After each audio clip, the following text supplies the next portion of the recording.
चंद बुनियादी बातें हैं।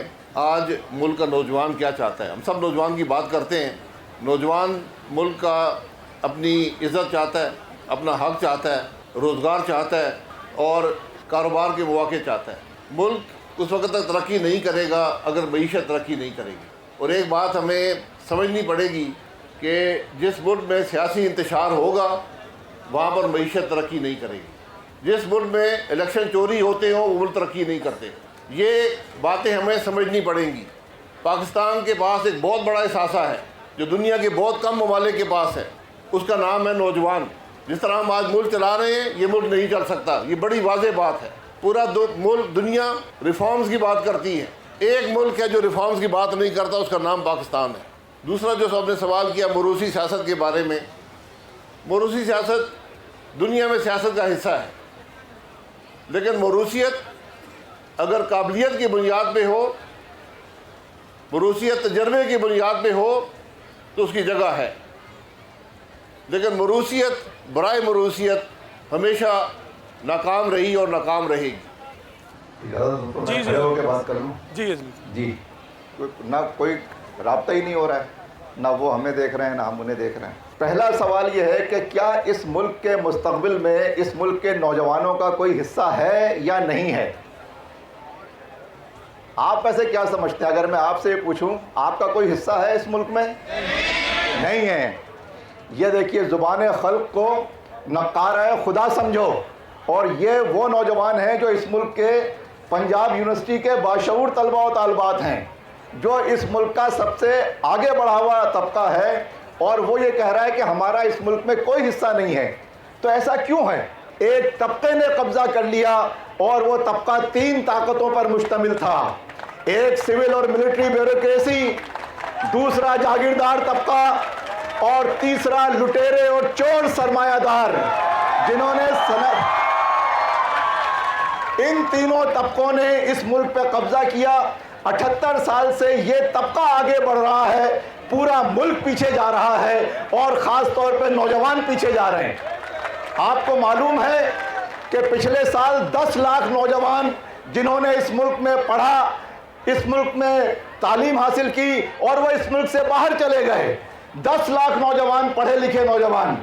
और इस मुल्क में इस वक्त सूरत हाल ये है कि आपके मुल्क के पास पासपोर्ट छापने के लिए कागज़ नहीं है। इतने लोगों ने पासपोर्ट अप्लाई किया हुआ है कि हम इस मुल्क से बाहर जाना चाहते हैं। ये सब वो लोग हैं जो पाक सरजमीन से मोहब्बत करते हैं, लेकिन इनके लिए इस मुल्क में कोई जगह नहीं है, इनका इस मुल्क में कोई मुस्तकबिल नहीं है। सवाल ये है कि अब क्या किया जाए?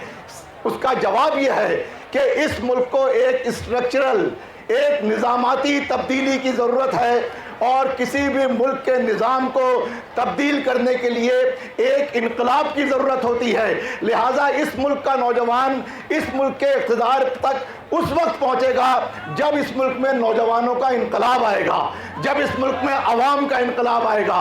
और इस इनकलाब के लिए इस मुल्क में जिस चीज़ की सबसे बुनियादी ज़रूरत है वो ये है कि एक मुनज़्ज़म प्लेटफॉर्म हो। इस मुल्क के नौजवान ये बात समझ चुके हैं कि इस पाकिस्तान की तबाही और बर्बादी की असल वजह क्या है और उसका असल जिम्मेदार कौन है। आप किसी से भी हाथ उठाकर पूछेंगे वो आपको बता देगा कि इस मुल्क की तबाही और बर्बादी का जिम्मेदार कौन सा तबका है। मोरूसी सियासत का मसला यह है कि ये जो 3 गंदे अंडे हैं जिन्होंने इस मुल्क पर कब्जा किया हुआ है, इन्हीं की औलादों में ये सियासतदान नहीं है भाई, ये जागीरदार हैं, ये लुटेरे हैं, ये सरमायादार हैं। सियासतदान तो यहाँ बैठे हैं। लिहाजा मोरूसी सियासत को, हम बिलावल को इस मुल्क का वजीर आजम देखना नहीं चाहते। हम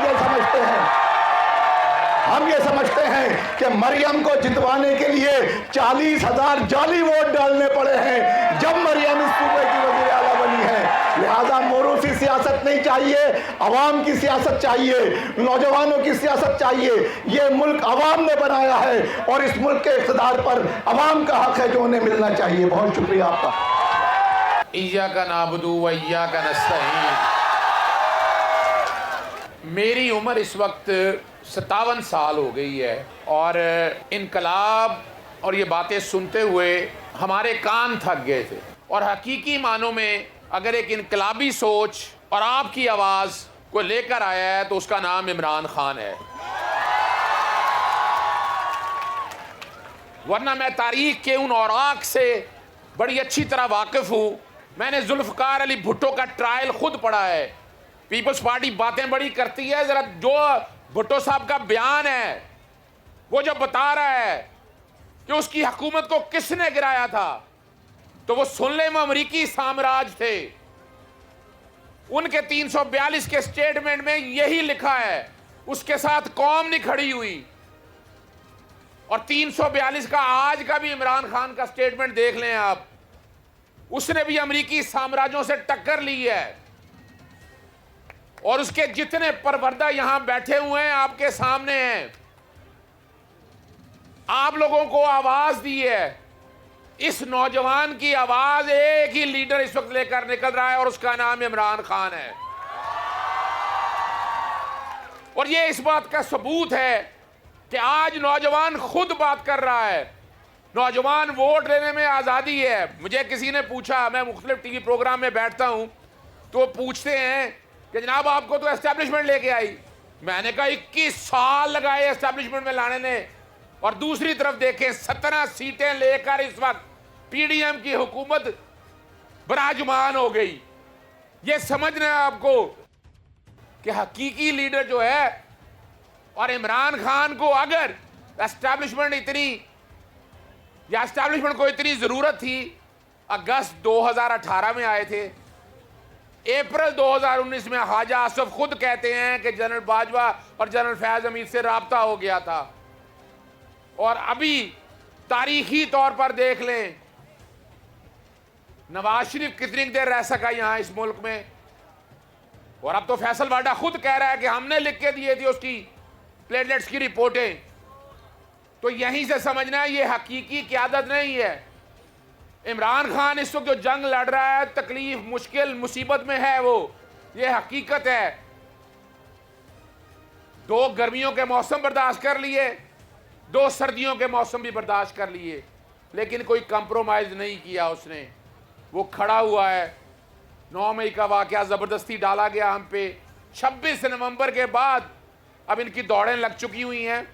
और एक याद रखिएगा, इमरान खान ने मौरूसी सियासत को हमेशा रद्द किया है।